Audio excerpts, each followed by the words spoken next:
Hello, আসসালামু আলাইকুম ভাইয়ারা, কি অবস্থা, কেমন আছেন, কোন জায়গায় আইসি কইতারেন? এটা হচ্ছে চট্টগ্রাম সাগরিকা স্টেডিয়াম, ঠিক বুঝছেন? এই যে আমি ওভারব্রিজের খাড়া রয়েছি, এটা হচ্ছে চট্টগ্রাম সাগরিকা স্টেডিয়াম। আমি সাগরপাড় একটা ভাড়া নিয়ে গেছি, ভাড়া নিয়ে এবার ফেলে এই জায়গাটা আমার কাছে সুন্দর লাগছে, এতাল্লা বলিও ভিডিও করতে আসি, বুঝছেন?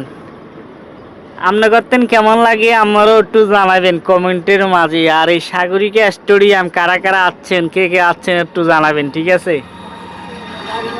ওই জন্য ওই বাইরে পরিষ্কার করতেছে, পরিষ্কার পরিচ্ছন্ন করতেছে, মনে হয় খেলা হবে, দেখছেন? এই সাগরিকা কিন্তু যেই সময় খেলা চলে এই সময় মানুষের লাই কোনো জায়গা পাওয়া যায় না।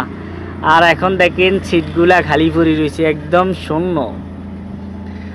কতে তো আছে যে সিমকার যার দরকার তারে দিয়ে ব্যবহার করে, যখন দরকার ফুরিয়ে যায় তারে লাথি মারি বিদায় করে, কথা এই কথার মতন, দেখছেন সৌন্দর্য। এই সাগরিকা কিন্তু টিকিট কার্ড এরকম লাগে, স্টুডিওর ভিতরে টিকিট কার্ড এরকম লাগে। আর এখন দেখেন শুধু শূন্য শূন্য, একজন মানুষও নাই। ওই যে দুইজন ভাই বেড়াদার আছে পরিষ্কার পরিচ্ছন্ন করার জন্য, এরা আছে এই যে নেই, দেখছেন? এই ছাড়া আর কোনো মানুষ নাই। যাক, আমার ভিডিওটা কে কোন জায়গাতে দেখছেন একটু কমেন্টে জানাবেন আমাকে, বুঝছেন ভাই? আর আমাকে আপনারা লাইক কমেন্ট করেন না, একটু ফলো দেন না ভাই, কেন দেন না ভাই?